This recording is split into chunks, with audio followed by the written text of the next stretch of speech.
Hello students, welcome to Alphos e-learning. We are discussing ethers and this is session 71. In previous session was learned that methods of preparations of ethers along with physical properties, and we also learned what type of chemical properties ethers can be shown.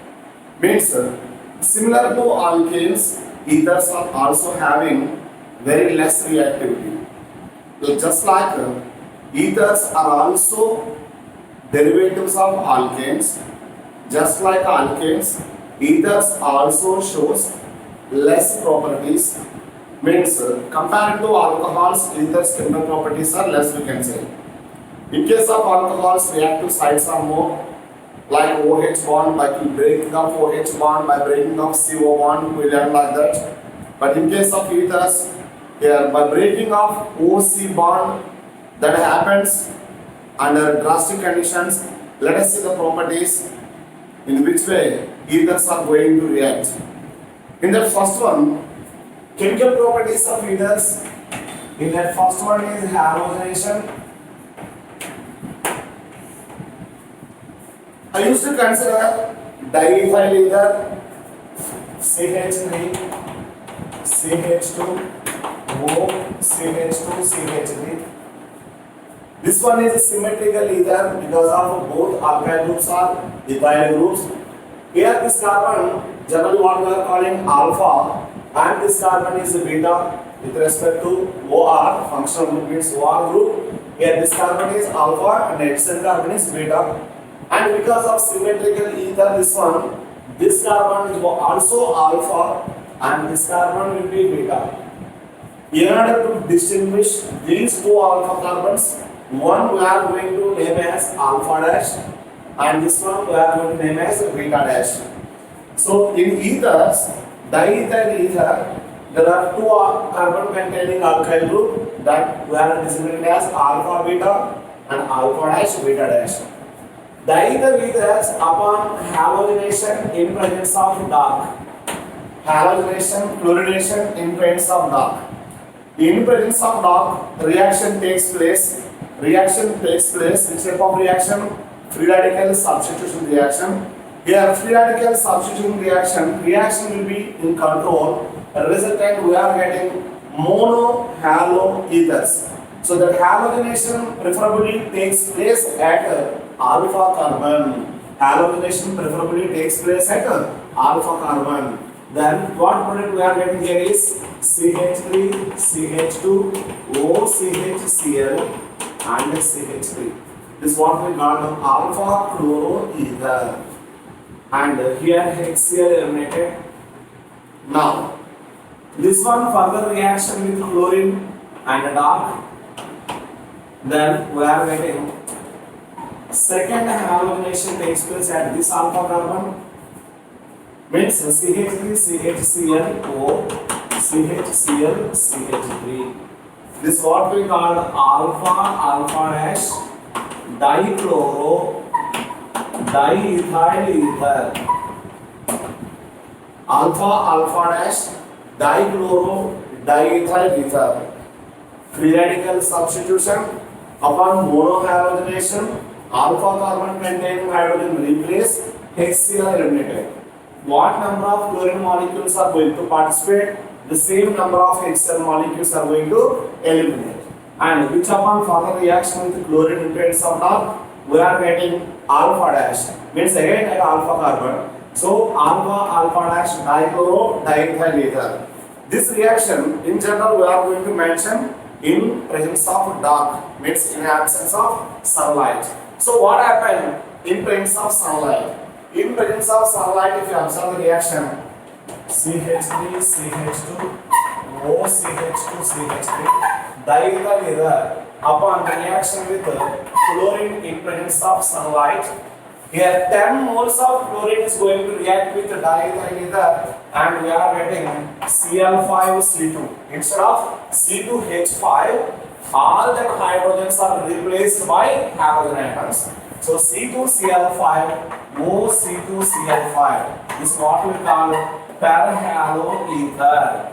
So parahalo means thoroughly halogenated, means completely halogenated, means there is no more hydrogen remains here. All the hydrogens are replaced by halogen atoms. That's what we call parahaloethers. So diethyl ether upon reaction with 10 moles of chlorine, we are getting parahaloether by elimination of 10 moles of HCl. So substitution reaction, first type of chemical properties, side chain halogenation or alkyl group halogenation, and during halogenation in presence of the monohalogenation and alpha carbon, which upon further halogenation we are getting alpha dash dichloro diethyl ether. But the same halogenation if performed in presence of sunlight, then we will get parachloroether. Parachloro means thoroughly fluorinated, means all the hydrogens are replaced.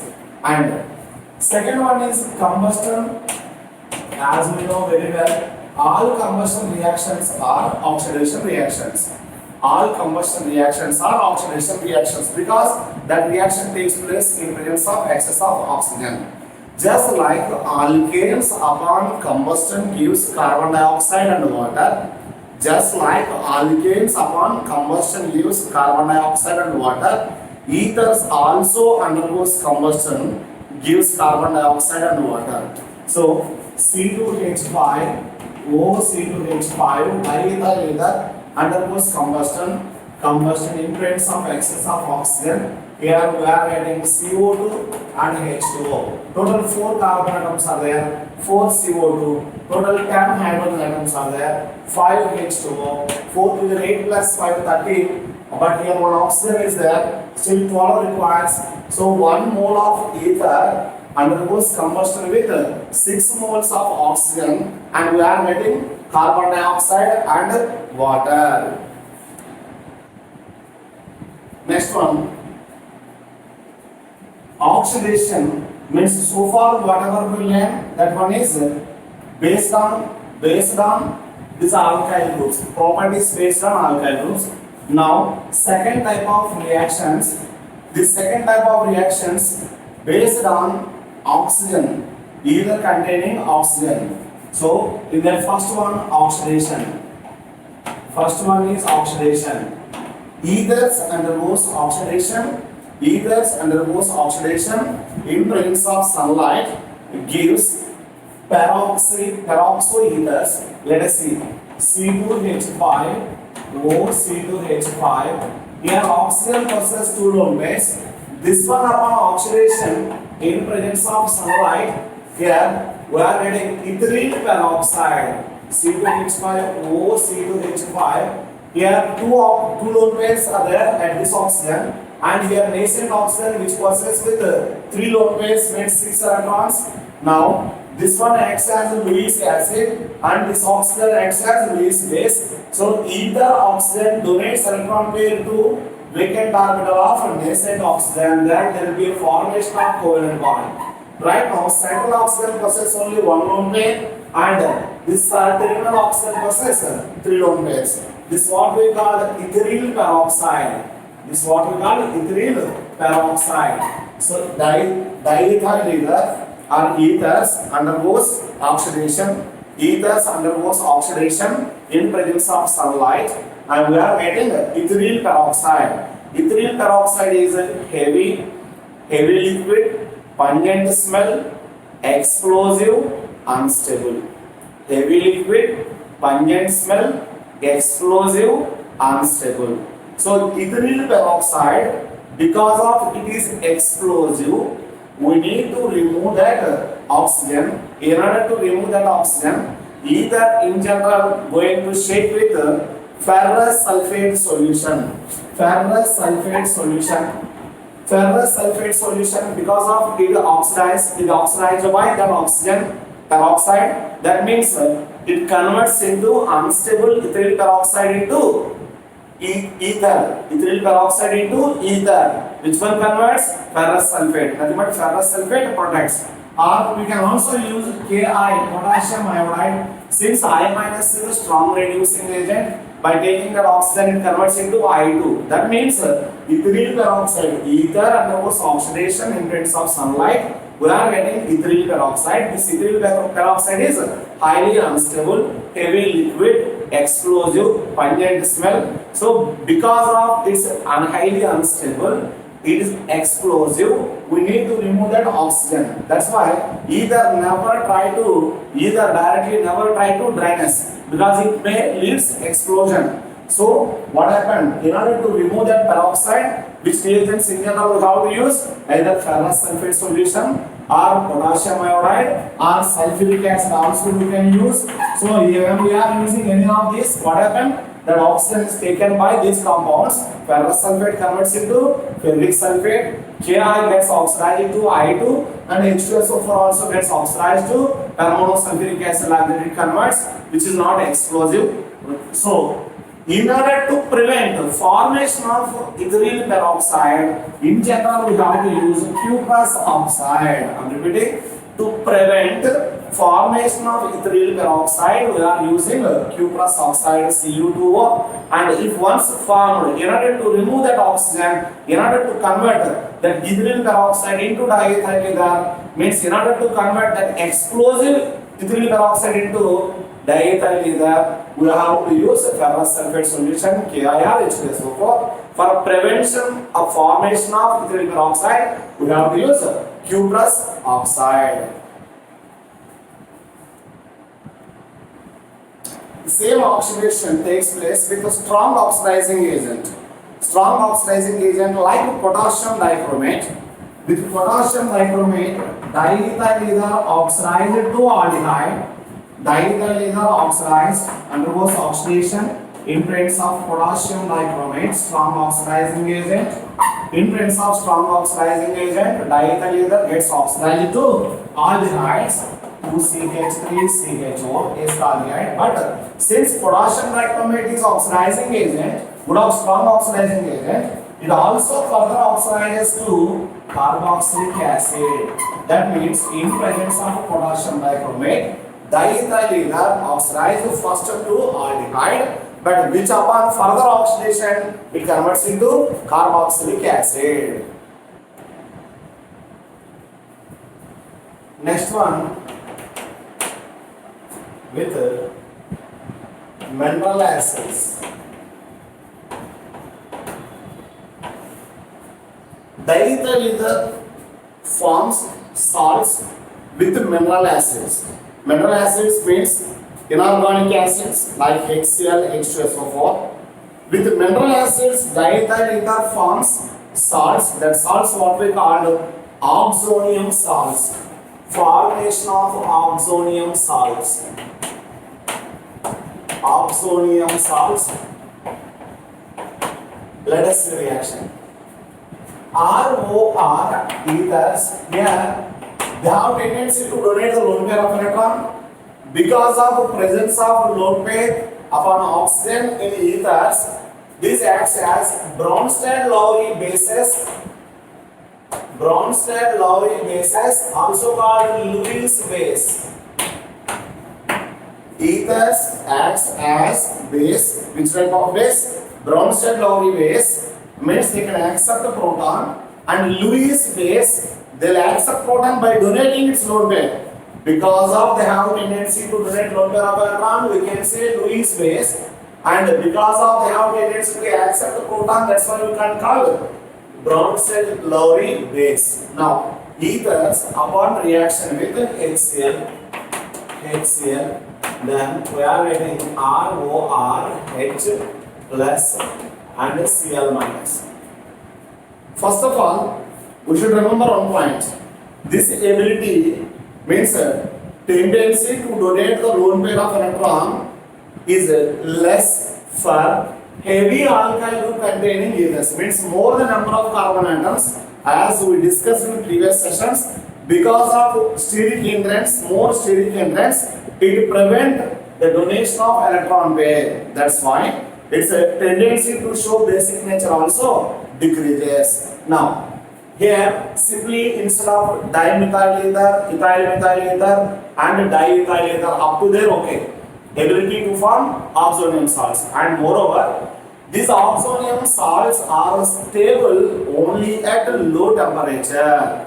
These oxonium salts are stable at only low temperature.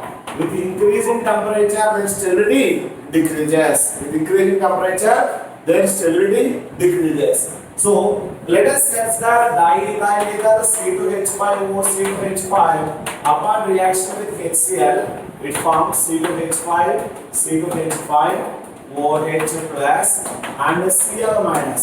Similarly with H2SO4 H2SO4 C2H5O C2H5H plus along with that HSO4 minus.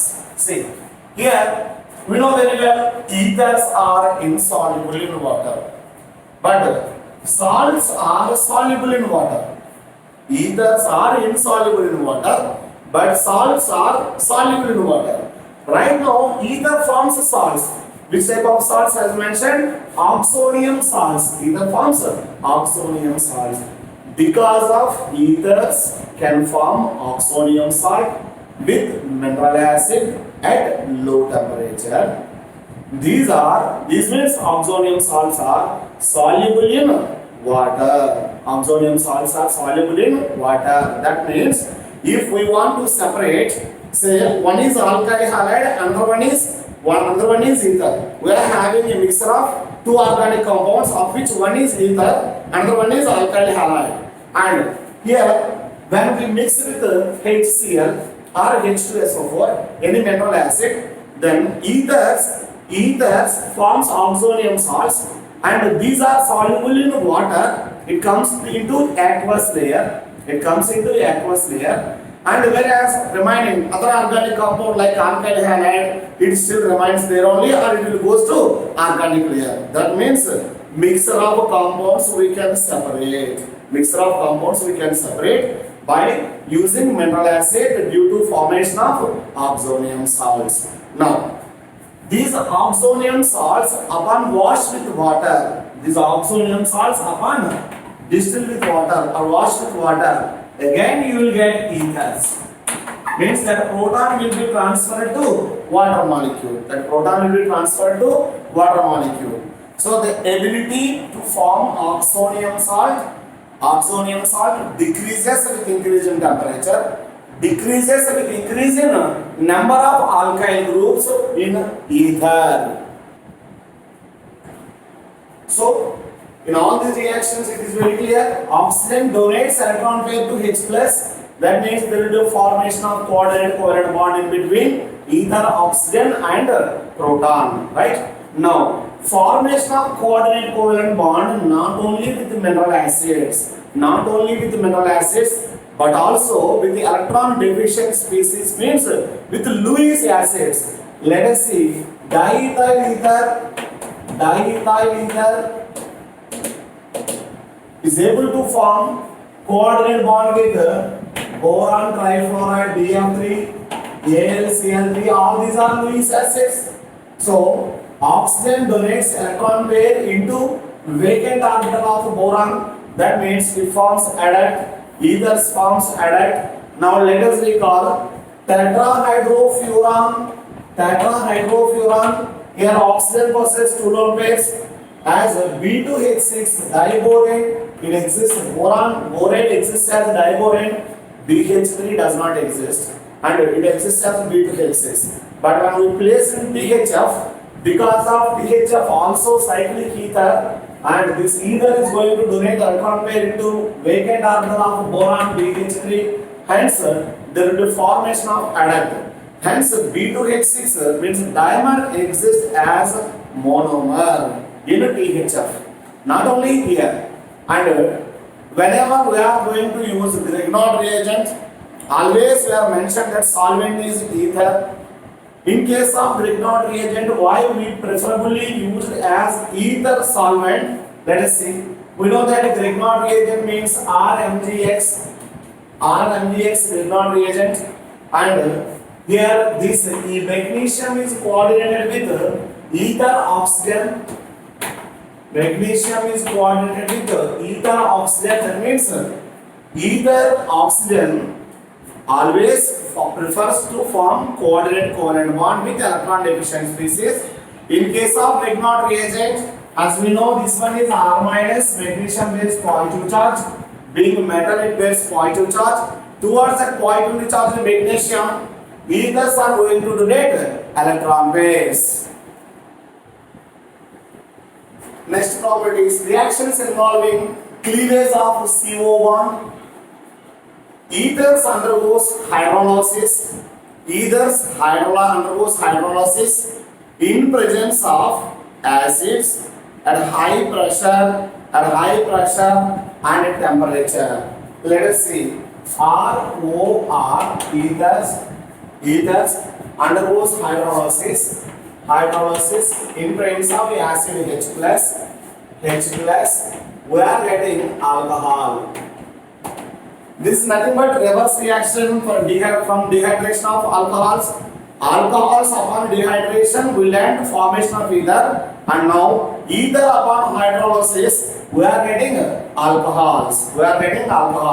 But if it is symmetrical ether, just like dimethyl ether CH3OCH3, which undergoes hydrolysis H plus, initially it forms oxonium cyanide CH3OCH3 and H plus.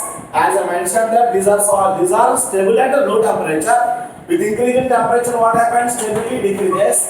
Then what happens here? Oxygen of water molecule attacks upon this carbon, and this bond electron pair shifted towards positively charged oxygen.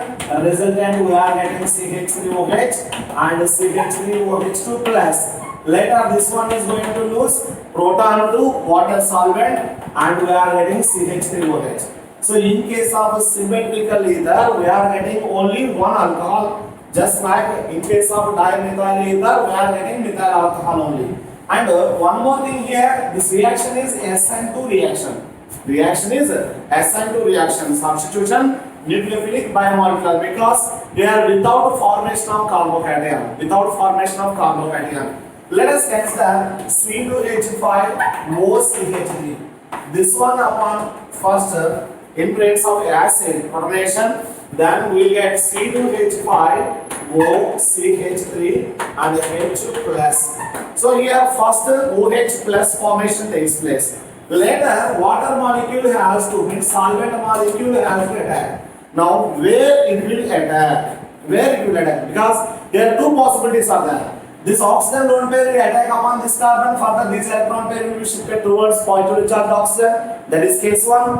And case 2, this lone pair will attack upon this carbon, further these electrons will shift towards the positively charged oxygen. So where that incoming means solvent molecule prefer to attack, that is the one which consists less hindrance. That means solvent molecule prefers to attack upon less hindered alkyl group. In other words, small alkyl group. We are out of ethyl and methyl. Where it will attack? Upon methyl because of less hindrance. So this one is correct and this one is wrong. Again, this one is SN2 mechanism. Remember that in SN2 mechanism only we need to consider which one is small and which one is large, and preferably solvent molecule attacks upon small alkyl group rather than large alkyl group. But in case of SN1 that is different. I will discuss now. So now water molecule attacks upon this carbon, these electrons will be shifted. So C2H5OH plus CH3OH. So whatever it may be, you are getting alcohol only, no? Yes, we are getting alcohol only. Now let us see the same example with C2H5OCH3. Here I am going to use O18. This one upon H plus and H2O. Try to write the product and find out where that O18 will go. Means it comes along with ethyl alcohol and it comes along with methyl alcohol. Next one, C2H5OCH3. Here H plus, I am going to use O18. In this case, are you getting same product or different products in both the reactions? Try to check out. And I am going to consider one more example, that is say R, CH, R, O, R. That means Here this alkyl carbon is secondary carbon, this one is primary. So one is primary, another one is secondary. This one upon treatment with H plus, we will get OH plus RCHR OH R plus. Now, because of the secondary carbocation, its formation is feasible or possible. Its formation is feasible or possible. In such a case, this CO bond is going to break. Earlier with CO bond, as I mentioned, we have small alkyl group. With this small alkyl group, CO bond is going to break. But here, which one? With the large alkyl group. In this case, what we are getting? RCH plus R plus ROH. Say it is R dash. That means we are getting R dash OH.